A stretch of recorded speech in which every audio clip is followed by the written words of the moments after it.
Nouveau concept, je prends un projet DIY qui existe déjà et je l'améliore à ma façon. Si vous avez déjà utilisé de la VR ou que vous avez un casque, vous avez peut-être déjà entendu parler du Full Body Tracking. Alors qu'est-ce que c'est? Eh ben c'est dans le nom, l'idée c'est d'avoir des capteurs sur les parties du corps qu'on veut traquer. Comme ça quand on sera en VR, notre avatar virtuel pourra reproduire nos mouvements. C'est génial pour augmenter l'immersion par exemple dans un jeu de combat ou encore dans VR Chat. Le souci c'est que les produits du commerce coûtent super cher. Faut compter entre 500 et plus de 1000 € pour un setup complet. Heureusement, il y a un projet open source, Slime VR. Ils ont une version toute faite en précommande et une version à monter soi-même. Et si on le fait nous-mêmes de zéro, on peut en avoir pour moins de 100 € pour un setup complet avec 7. Comment on fait 7? Avec 7 trackers. Et pour moins de 100 €, vous pouvez aussi avoir une manette de type GameCube pour votre Nintendo Switch grâce au sponsor de la vidéo, Nixie. Hop, avec les Nixie Wizards, on va rendre la Switch Ultime un peu plus ultime. En jeu, on a une bien meilleure prise en main. Et vous savez quoi? Les sticks ne drifteront jamais parce que ce sont des joysticks à effet Hall. Ce qui est top aussi, c'est que c'est customisable. On peut enlever cette partie et changer le bord hexagonal par un rond pour un mouvement plus fluide. Vous pourrez aussi customiser un bouton à l'arrière pour effectuer des actions rapides et mapper n'importe quelle touche dessus. La puissance des vibrations est aussi réglable, comme ça si c'est trop fort pour vous ou que ça fait trop de bruit, on peut baisser. Les triggers sont super courts et ultra sensibles, parfait pour les jeux compétitifs où chaque millimètre de gâchette compte. En petit bonus, on a les boutons de devant rétroéclairés, au moins avec ça on risque pas d'oublier quel bouton va où. Si on veut jouer à plusieurs, on peut détacher les manettes et n'en faire plus qu'une. D'ailleurs, il y a plusieurs coloris, noir, gris argenté ou encore violet. Niveau autonomie, ça tient 8 heures, donc il y a de quoi faire. Ensuite, pour les recharger après une longue session de jeu, pas besoin de les relier à une Switch. On peut directement brancher un câble en type C sur chaque demi-manette. Si le format manette GameCube c'est pas votre truc, Nixie font aussi d'autres manettes plus conventionnelles, toujours avec une bonne ergonomie. Alors si ça vous tente, je vous mets le lien vers leur site dans la description.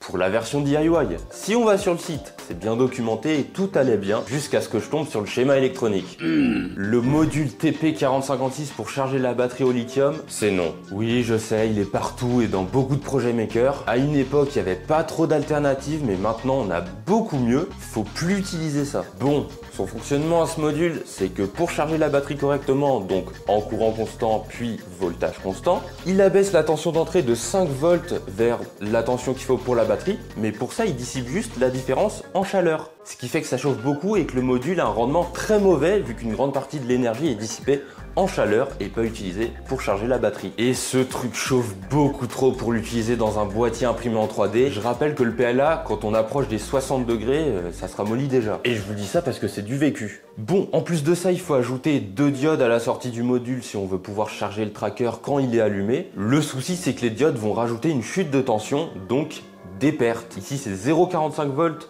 Donc en fonctionnement, on enlève ça de la tension de la batterie. Au max, on sera à 3,75 volts et au minimum 2,05 volts. La sortie batterie est branchée sur l'entrée 5 volts du Wemos D1 Mini, mais vu que le microcontrôleur fonctionne en 3,3 volts, il faut abaisser la tension. Pour ça, sur la carte, on a un LDO, il va abaisser la tension qu'on lui envoie en entrée en 3,3 volts stable. Le problème ici, c'est que la batterie va vite arriver à 3,3 volts et qu'en dessous de cette tension, le régulateur va pas garder une tension stable. Ça va s'effondrer et ça suffira pas à alimenter correctement le microcontrôleur. Donc ça va juste s'éteindre. Du coup, on pourra pas utiliser toute la capacité de la batterie, ce qui va bien réduire l'autonomie. Ça, c'est pour l'électronique, mais c'est pas fini. Niveau utilisateur, si on branche un chargeur USB-C vers USB-C, il n'y a rien qui s'allume. Mais si on branche un chargeur USB-A vers USB-C, là ça marche. Alors pourquoi ça fait ça? Ça fait ça parce que sur les chargeurs USB-C, il faut avoir une ou deux résistances de 5,1 kΩ pour dire au chargeur « Hey, envoie-moi du 5 volts !» Mais là, il n'y en a pas, du coup ça marche juste pas. En plus de ça, on aura deux ports USB différents, un pour charger le tracker et un pour upload le firmware. C'est vraiment pas très pratique. Et bah ça fait un paquet de choses à améliorer.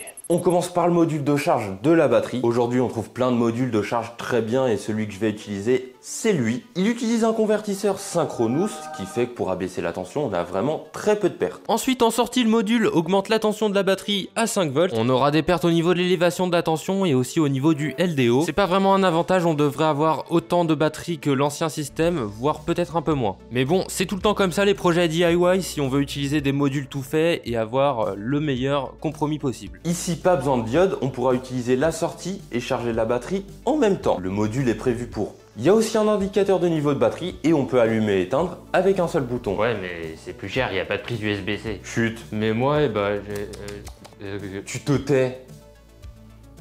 Comparé à tout ce qu'il apporte, ça vaut largement le coup et de toute façon on n'aura pas besoin de prise USB-C parce qu'on va utiliser celle du D1 Mini. Je sais pas encore si ça va marcher, mais l'idée c'est de couper la piste qui relie le 5 volts de la prise USB-C vers le régulateur 3,3 volts. L'entrée du régulateur 3,3 volts, on va la relier à notre sortie 5 volts du module et notre 5 volts qui vient de la prise USB-C, il va aller à l'entrée du module. J'ai relié la batterie. On va tester. Ok, si j'appuie une fois, ça allume. Donc là, lui, on voit, il est bien alimenté, hein, si on reset. Maintenant, si je charge, il se met en mode charge. Si je reset, on voit qu'il est toujours alimenté. Et la batterie se charge. Donc on peut bien l'utiliser et charger en même temps. Et après, lui, si je veux l'éteindre, hop, il éteint. Le circuit est validé! Yes! Après, j'ai vu que les boîtiers qui existaient étaient beaucoup trop gros et vous connaissez mon envie maladive de tout miniaturiser. Donc c'est parti, va falloir créer un boîtier sur mesure. Je commence déjà par chercher si les composants que j'utilise sont pas déjà modélisés. Le D1 Mini, c'est bon. Et le module de gestion de batterie, c'est bon aussi. Pour le reste, je prends les dimensions et je modélise tout ça.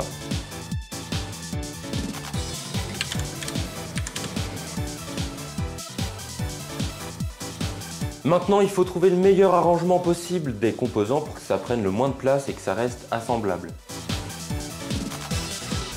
Plus qu'à créer le boîtier autour.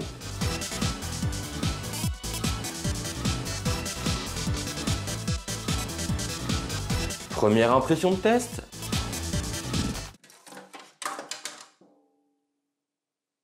La batterie a beaucoup trop de jeu.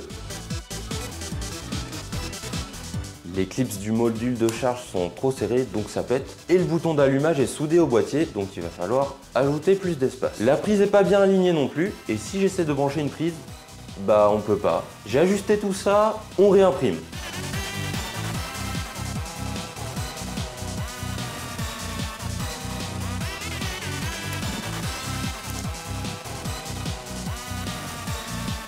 Cette fois, tout passe plutôt bien, il y a juste quelques détails et les tolérances à ajuster. Et après une autre impression de test et d'autres ajustements, je peux imprimer le boîtier final. Avec lui, c'est bon, tout passe.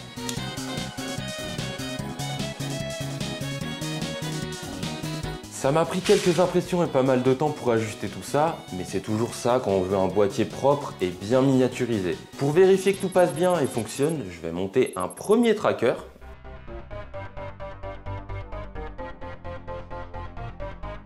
Et c'est bon, ça ferme bien, il s'allume bien et s'éteint bien. Je vais pas en fabriquer que 1 mais 7, du coup il faut un paquet de composants. Vous aurez la liste et les liens en description. Pour tout ça on est à moins de 100 €. Maintenant je vais imprimer les 6 boîtiers qui manquent. Le coût est ridicule, je les ai optimisés pour qu'il n'y ait pas besoin de support et que ça prenne très peu de plastique. Avant de les utiliser, je viens décoller le bouton avec un cutter et je gratte un peu pour éviter qu'il bloque quand on appuiera dessus. À partir du premier prototype, j'ai pris les longueurs de fil, comme ça on va pouvoir tout faire d'un coup, on va tout couper. C'est Shangshir là, il va tout couper les fils. Oh coucou, c'est Shangshir.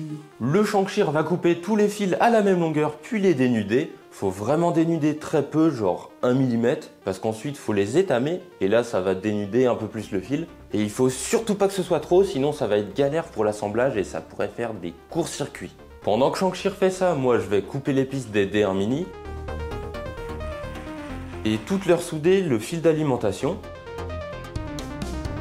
Pour pas galérer à souder tout ça, je vous recommande d'utiliser une panne avec un embout tordu, ce sera plus facile. Ensuite, il faut étamer tous les pads du module de charge où il y aura des fils avant de le clipper dans son boîtier.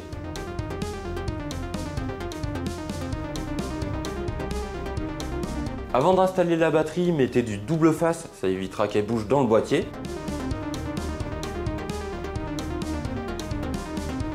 Ensuite, on peut souder ces fils sur le module de charge.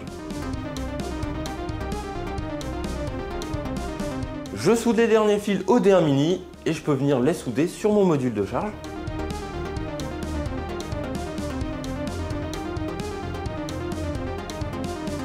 Si à cette étape ça s'allume pas, c'est que vous avez fait un court-circuit. Pas de panique, c'est pas grave, le circuit de charge et aussi la batterie ont un circuit de protection, donc c'est un des deux qui a coupé le courant. Pour réactiver, il faut juste brancher un chargeur et si tout est bien branché, ça repart. On n'a plus que l'accéléromètre à installer, il sera fixé au double face sur la batterie, donc faut bien penser à en mettre avant de tout brancher. Lui, je relie ses signaux avec du fil de cuivre émaillé de 0,2 mm, c'est beaucoup plus simple que d'utiliser des fils normaux. Et pour son alimentation, on utilise les mêmes fils que tout à l'heure.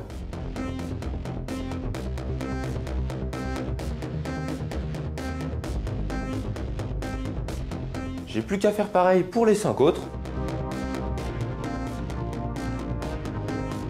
Une fois que tous les fils sont préparés, l'assemblage est assez rapide. Prochaine étape, il faut paramétrer ce qu'on veut, puis upload le firmware.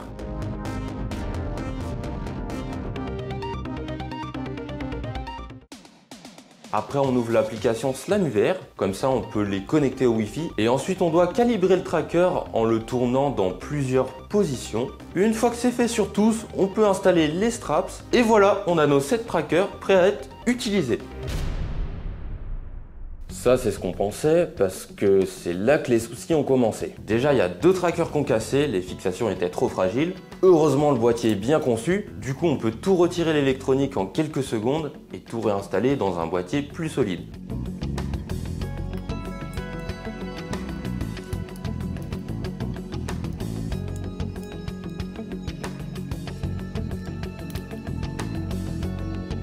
Après ça, on a eu des galères avec des trackers qui faisaient n'importe quoi, et il y en a encore qui ont cassé. Du coup, j'ai remodifié le boîtier, et je les change tous cette fois.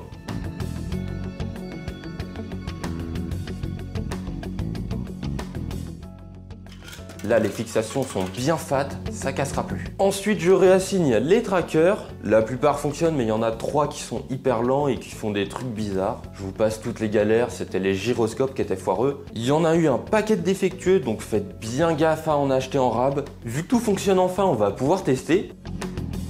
On va en mettre un sur le torse, au niveau des cuisses et enfin aux chevilles. Et voilà ce que ça donne en jeu.